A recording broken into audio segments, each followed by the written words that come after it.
So my favorite gardener is homesick, Karen Goon, but I bet you that she, like me, and probably a pile of other people in our North American context, are just smiling as all the little green things are popping up. I walked in the front door, and underneath this big hydrangea are still leaves from last year. They probably be raked this afternoon, according to Pete's plans.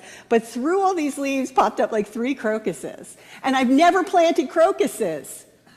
How did these guys get there? And I have to just marvel at what happens in the springtime, because it's such a comprehensive vision of transformation. As we drive down Pioneer Trail and suddenly trees that were bare have a haze of red or a haze of that bright spring green, and the world is changing around us. Through powers that are certainly understandable to us through science, but there to be marveled at, because it's so extraordinary that this world of ours moves through these beautiful cycles and returns to life. And throughout the Easter season, I've been talking a lot about encountering, really for the first time for myself, these texts as texts of transformation. That all the stories of Lent, the story of Easter morning, and now through the Easter season, we keep seeing this same theme come forward. And I've never seen it so clearly as I have this year. And maybe it was the prelude of all the horror and drama and hurt that went on leading up to Lent that had me poised to see things can and do change. So we heard the story of the woman at the well, whose hurt, marginalization, cynicism is transformed through Jesus.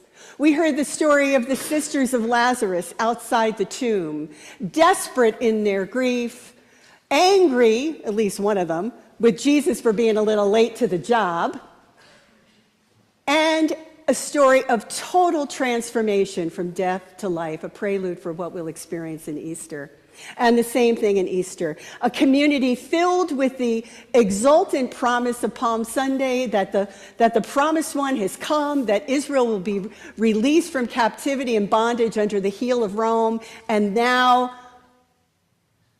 crushed on the crucifixion of Good Friday, and then renewed again, transformed. Death could not contain him in the Easter story. And today we have another story of transformation. We have 2 people who apparently have bolted, right? They mentioned the 11 are still back there. They mentioned the women, but clearly their solution for what they're all afraid is coming, which is the retribution of the Roman authorities, is to get out of town and do it fast. We see that fear in the story that we'll hear in a few weeks of the believers in the upper room hiding for fear of the authorities.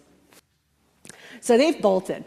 Now, it's interesting to me, I as a feminist and as a woman clergy, I continue to marvel at the resistance of the churches to recognizing the women in stories.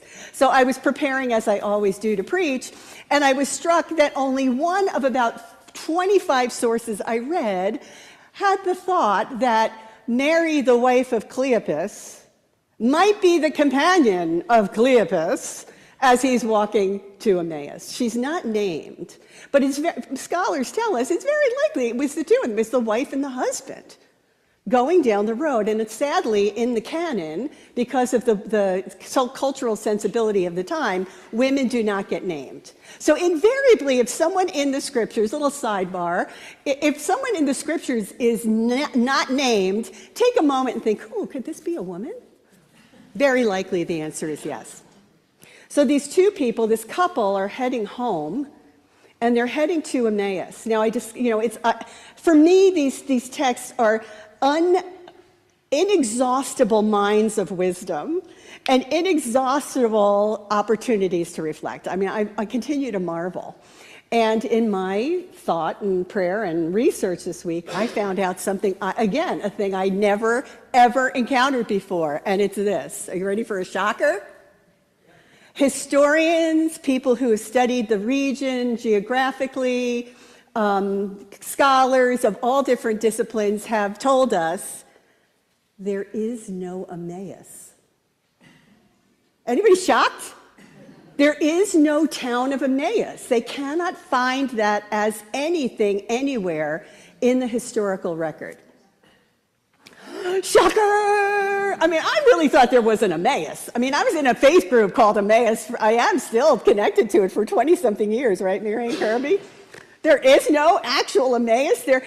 And what it is an underline for us of what Luke is doing. He is opening up stories 80 years after the death of Jesus to illuminate for us the reality of the people as it's being experienced. Mystical encounters. We have mystical encounters in the Gospels. I personally have no problem with mystical encounters. I think God can do that. And these people are having one. And by creating this story in a context of they are not on the journey to Eden Prairie, they are not on the journey to Cribby, they are not on the journey to Oshkosh, we get to enter into that story in a whole new way. It says to us that Emmaus is an icon of transformation into which all of us can enter. And how are these people transformed? Well, I think they must have been scared if they're already out of town and on the road. I can only imagine how crushed they were.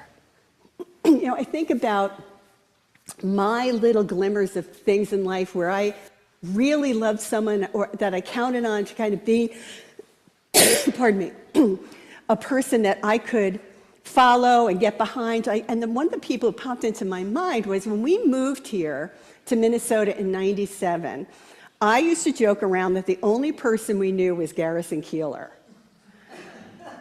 But we knew another person, and that was Paul Wellstone. And I had spent most of my life admiring, from the time he was elected, admiring Paul Wellstone.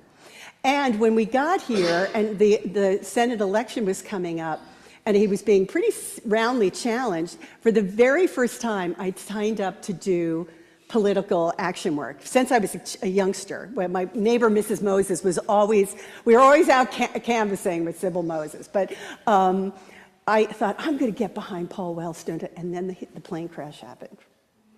And I just remember that feeling of being so crushed that this wonderful visionary person who embodied so many of my values was no longer someone that I could cast a ballot for. And it was so close to the election. What did that mean? So that's this compared to I have traveled for 3 years with Jesus. Can only imagine what that meant for these folks.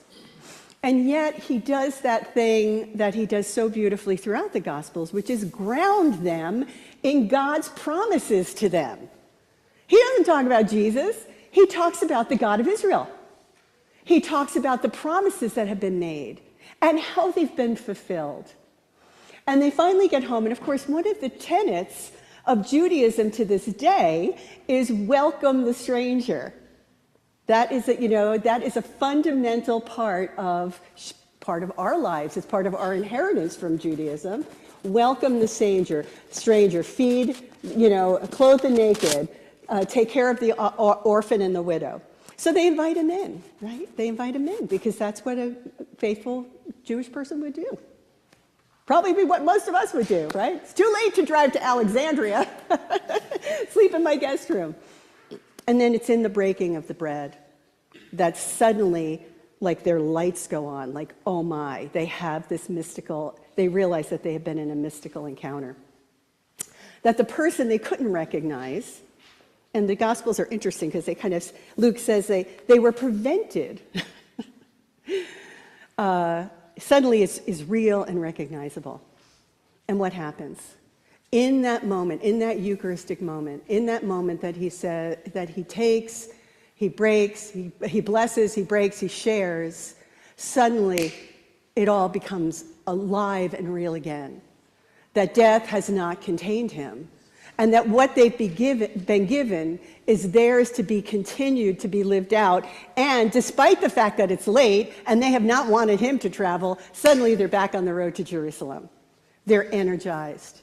They go from despair, frustration, fear, I mean, despair, that doesn't really, a crushing blow. They are transformed, and their call immediately is to get back in community. They are called to go back into community.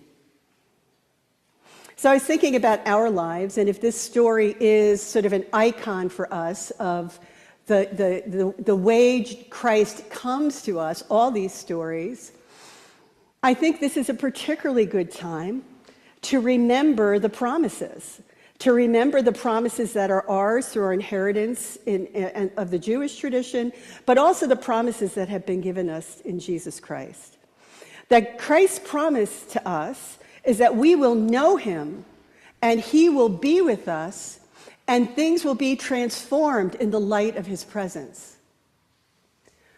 Anybody, raise your hand if Pope Leo is really doing it for you right now. All right, family of origin, we wave to you, we bless you. Pope Leo, may God continue to shower blessings of courage and clarity on you. What is he doing? All he's doing is telling the promise.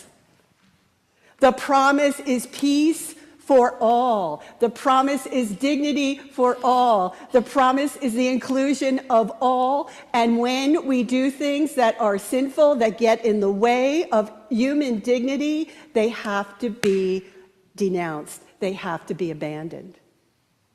You cannot wage a war against innocence unprovoked and call it just, because we follow the Prince of Peace. We follow the one who, if we come enough, if we lay in the waters of our tradition, if we lay in the waters of the power of baptism, if we lay in the waters of streaming ourselves forward to receive the Eucharist, we will be changed, and in that change, we will see the world entirely differently.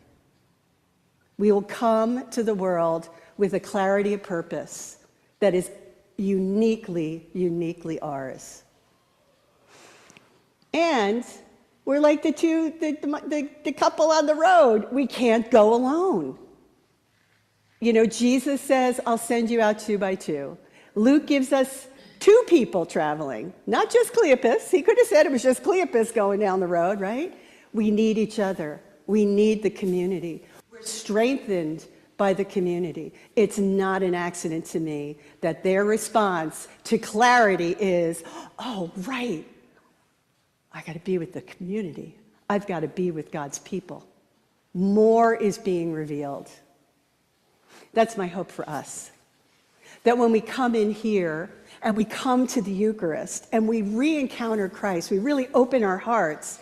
Like, could I let in that as I consume this cup and this bread, that I am entering into the power and love of God, and I am changed, and I can go back out over that threshold a little teeny bit more transformed, a little teeny bit more hopeful, and a little bit more willing to trust in God's promise.